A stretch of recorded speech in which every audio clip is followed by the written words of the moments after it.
Casa de Abuela is Grandma's house, a placemaking project designed to connect in an unconventional way with the North Shore and the Latino community. It was like, whoa, it was a shot of genuine joy and belonging. It's the house that everybody kind of like feels warmth and joy and has good memories in. And I feel like it's not just the immigrant, but it's also just like anyone in general. They always have either good memories of the house that they grew up in or things that they yearn for, they remember about the grandparents' house, which brings back memories, joy, laughter, food. Connecting specifically with the immigrant community about the places that you haven't maybe seen in 20 years or that you yearn for, that you miss, especially in the cold winter. Remembering the warmth of that place that is seen in the houses, the people, the culture, the access to the backyard and food that you can reach and animals that are on the ground and that warm feeling of like knowing your neighbor.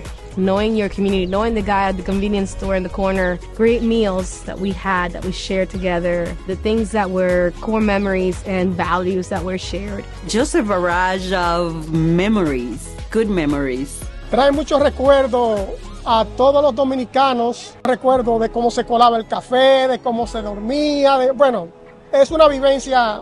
A lot of the research that I've done as like a design anthropologist just centers a lot on community museums and the importance of communities of color seeing themselves or having representation within the museum sector. For them to know that their culture or their artifacts are, worth preserving and documenting and putting on display as a way of preservation, but also of education.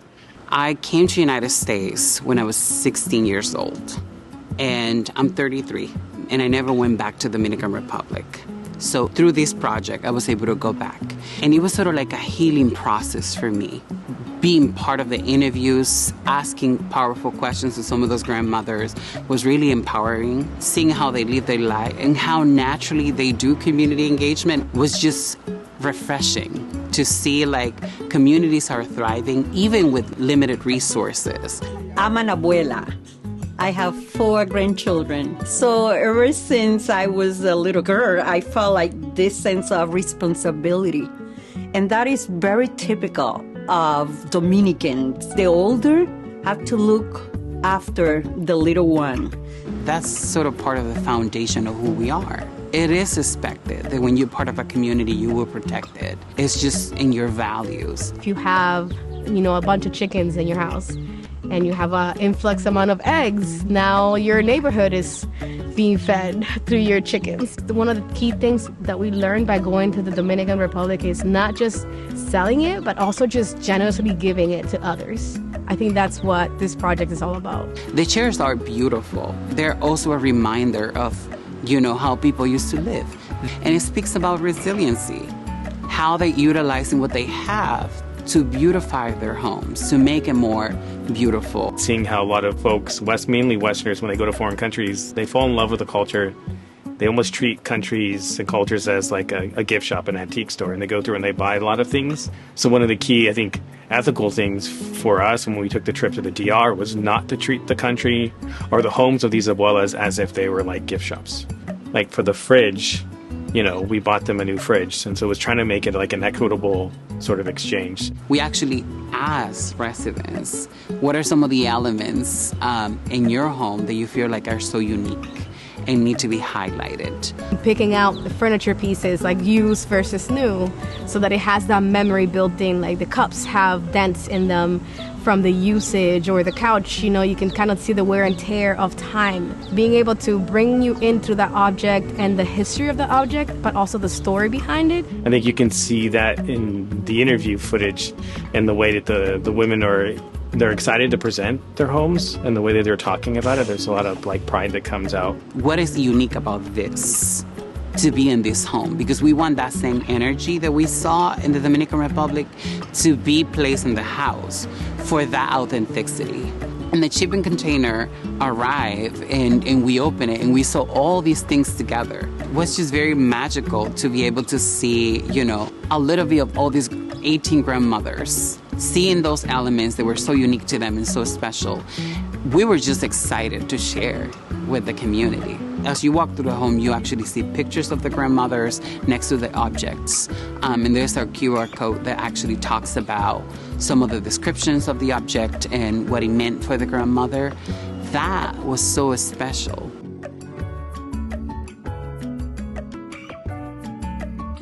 It's funny, as people have been coming back here to see the mural, they have said to the artist, oh, this looks like this place in this country, or this reminds me. Even today, I got somebody said, oh, this looks like Central America and one of the volcanoes. I enjoy painting outside because I have a lot of connection with the people. It's an amazing feeling. Pienso que va a ser una gran atracción para las gentes hispanas de la ciudad y de los visitantes que visiten a ver el mural, porque es algo no muy común. Y podemos unir las ideas con un corazón humilde, con el único propósito de que finalmente el trabajo quede con el encanto, con la maravilla que debe de quedar para que el público pueda conectar con él. There is such a multiverse, right? Like in this mural, it's all about what you see when you come in through. When you come through the alley and you come in here, it's all about what it connects with you.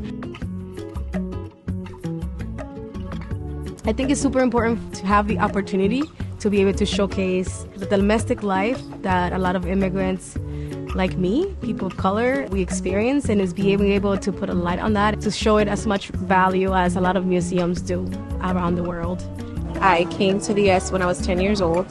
The room, the pieces, the books, the paintings, the sounds, it makes it feel as if I'm completely in DR and not here. It's wonderful to get to experience this here. We really wanted it to be more than just two-dimensional art. So we have a house, and we want it to be more dimensional than just the house. So we want it to be, what does it sound like?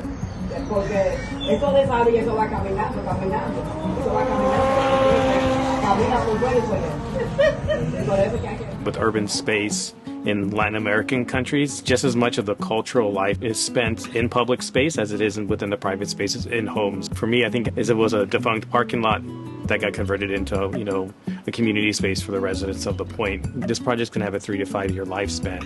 And so we're trying to think of simple ways in which we could recreate cultural events that take place in the Dominican Republic, you know, any Latin American country. In Santiago de los Caballeros, every Sunday there's this dance event, music event that takes place in the neighborhood called Colonia Los Pepines. You know, I think that would be a really amazing event to recreate here. Yo creo que es una muy buena idea de que así las personas de entrar aquí pues van a sentir que están visitando nuestra querida patria. Immediately I have like, I don't know how many emotions at the same time. I want to cry, even now. I think there's been a lot of like awe and like joy. And it was like all my senses were awake. This work, this scene, this everyday life, picking up fruits and living in a small house and selling ice from your fridge for 5 pesos. Like those things do matter and do connect, and they're beautiful as well. And they deserve to be shared and highlighted as well.